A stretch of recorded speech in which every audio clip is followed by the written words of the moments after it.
Hi, I'm Stephanie and welcome back to the Vintage Dish.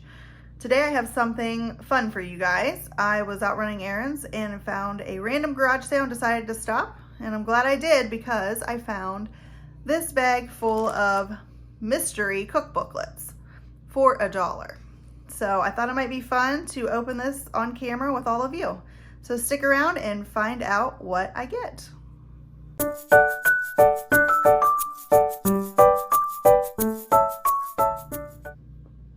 So I could tell when I first saw the bag that there were going to at least be one vintage cookbook in here, because I could tell from this one that it was a vintage one. It might not be super old, but it is definitely older than the 90s. So let's look through this stack, and we're going to start with Betty Crocker's beef and potato recipes.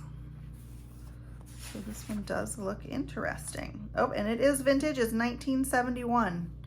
Look at that skillet with meatballs, beef balls, and hash Heidelberg. That actually looks really good. That might be something I need to try here shortly. So beef and potato recipes.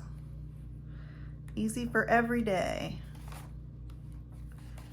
Round steak Italia. Celebrate, something to celebrate. Potato soup. Beef and potato soup. Butter. Onion, salt, celery salt, pepper, milk, potato buds. Oh, so this just must be a side with no meat. Okay, so that doesn't have beef in it, but maybe it goes with the cold roast beef salad. And the third section is for company best.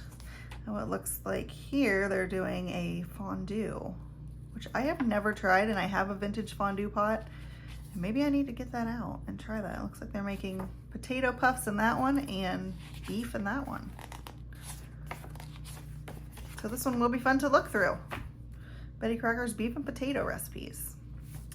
Oh, here is another old one. This is All-Star Dairy Sour Cream, the gourmet touch to everyday cooking, from the American Dairy Association Test Kitchen. So my guess is that this is going to be heavy on the dairy. And I don't see a date on this, but I would, just judging by the pictures, I would say 50s, maybe early 60s. So this has all kinds of different things. Vegetables, salads, salad dressings. All using, looks like a lot of sour cream. Only 24-hour salad. This one will also be fun to look through. I did not see a date on that one. All right, next we have Chex Create a Recipe Book. Prize-winning recipes from the Chex Create a Recipe Contest. Interesting.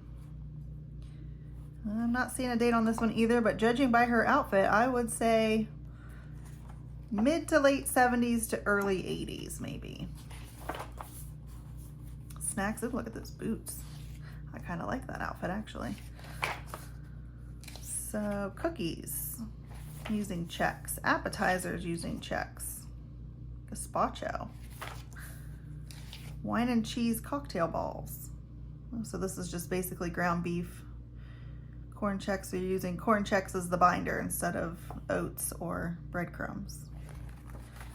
Interesting. Salads, main dishes, and desserts, all using Chex.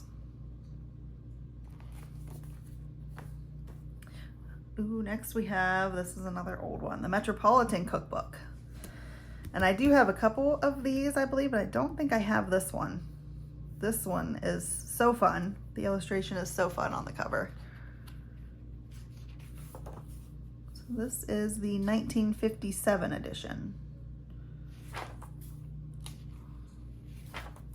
Beverages, quick breads, oh, love the illustration. So that one's not.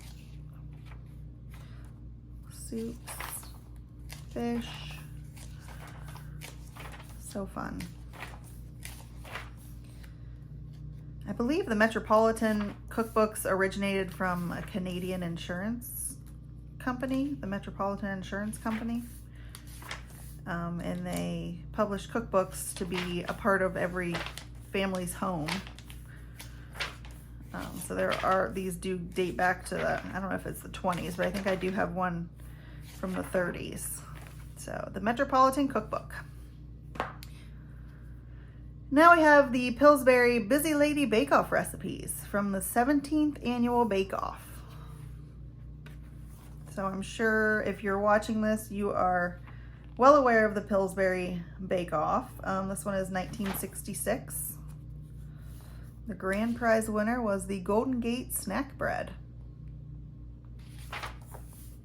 This one has breads, main dishes, cakes. Ooh, the tunnel of fudge cake, that looks amazing. Cookies, snacks, all kinds of fun recipes in there. How to make the most of your freezer. Let's see, so I'm gonna guess that this maybe came with an appliance. So how to package things for your freezer. This one didn't have a date either. So how to package meat and vegetables. So this doesn't have too many recipes, it's just more of an informational guide. And here's some directions for freezing cooked foods. Maybe 68, maybe 1968. So not really recipes in there, but it's a good guide, I guess, if you're interested in how to freeze food. All right, next we have Magical Desserts with Whip and Chill Deluxe Dessert Mix. So I'm gonna guess this is gonna be a lot of gelatin and a lot of pudding and a lot of whipped cream-like foods. This one is from General Foods in 1965. Oh, and that is fun there with all the different puddings or whipped desserts in the different glasses. Oh, look at that. That is awesome. So you can see all the different ones. Citrus Treasure, Vanilla Berry, Nutty Chocolate, Vanilla Crunch, Strawberry Sparkle. Well, I'm gonna guess that one's Strawberry Sparkle. Wonder if that has, it almost looks like it has Pop Rocks on it, but no, it's Jell-O forced through a ricer. So all kinds of different recipes with Jell-O gelatin, some frozen fruit, and Whip and Chill, which I don't know if that's even still a thing. And I wonder if you could substitute Cool Whip. Magical pies, those look good.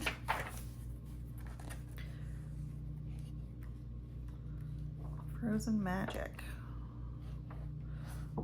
So there is Jell-O Whip and Chill. I have never heard of that before. So I wonder if it's like part whipped cream like and part pudding. Interesting. So that'll be a fun one. Magical Desserts with Whip and Chill.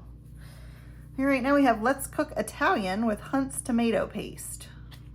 So there we got the Italian grandma with the granddaughter cooking a pot of something. So I'm gonna guess this came with Hunt's. You probably had to purchase enough and then send in your labels.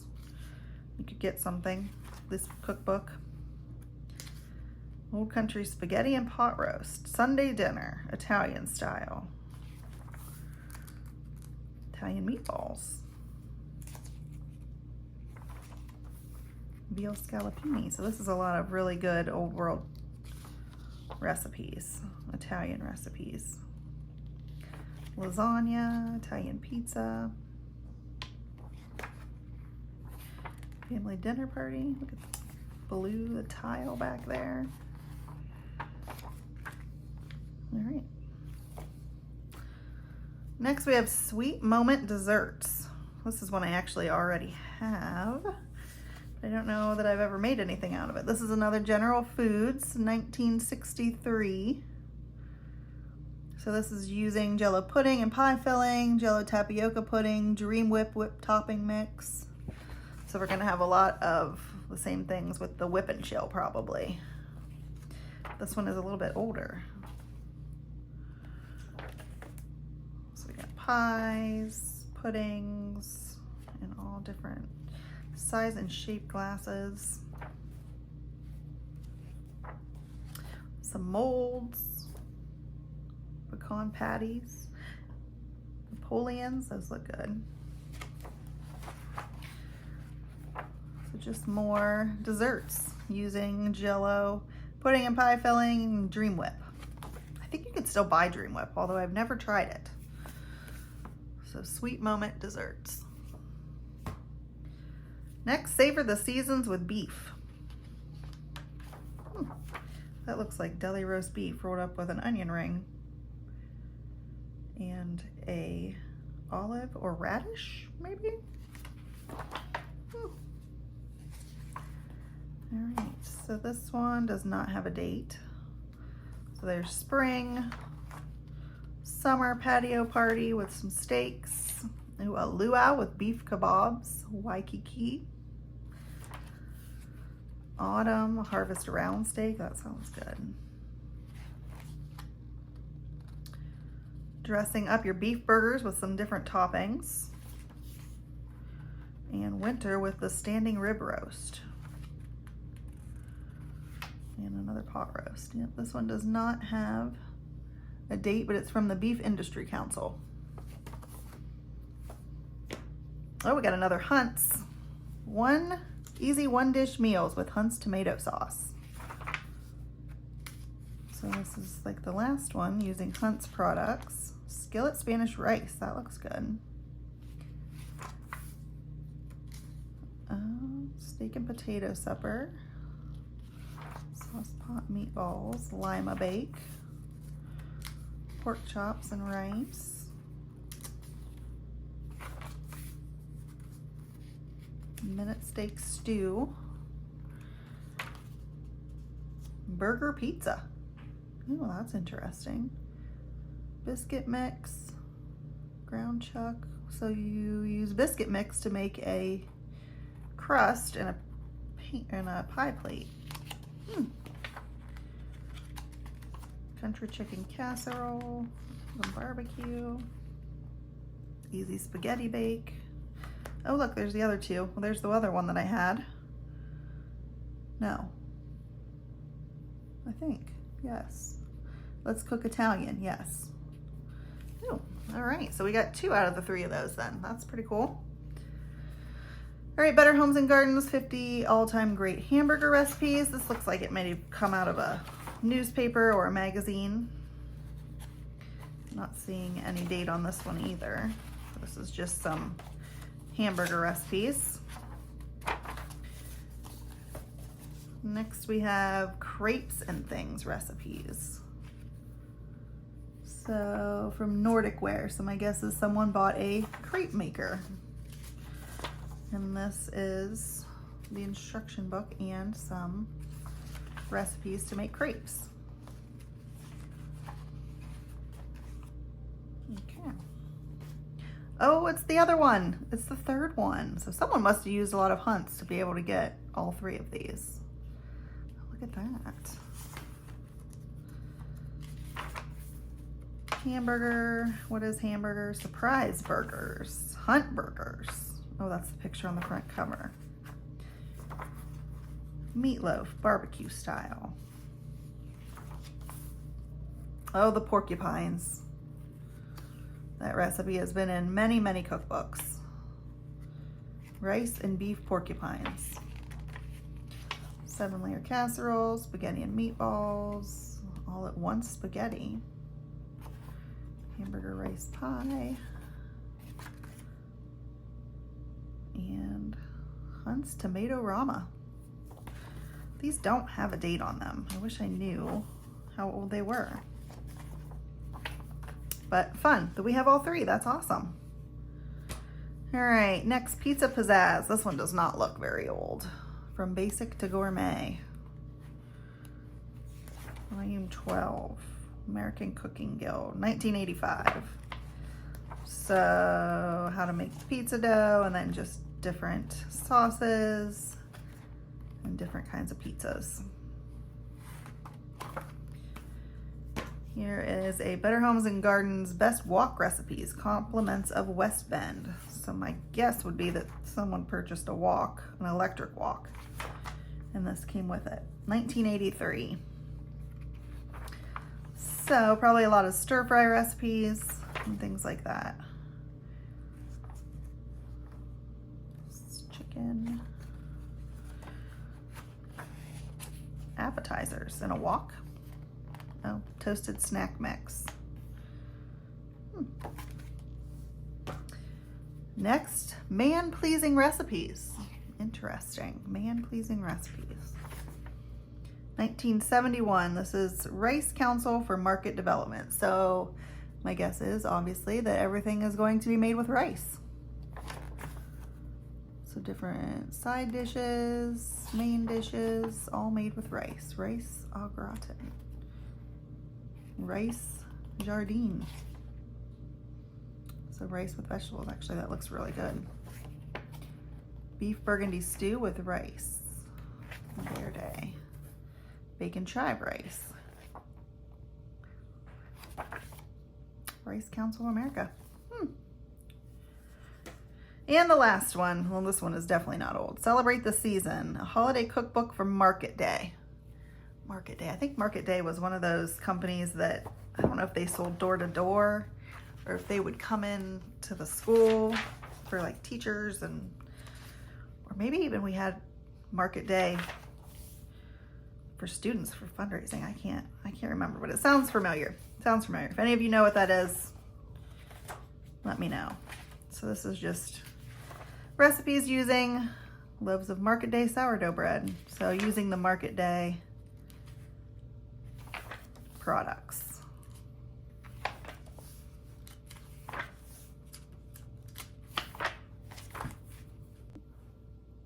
So that is the end of our little mystery bag that I purchased for $1. I think it was a great find, especially considering I only had one of those out of that whole stack of books. So that is awesome. And some of these look really interesting. Maybe I make some recipes out of them.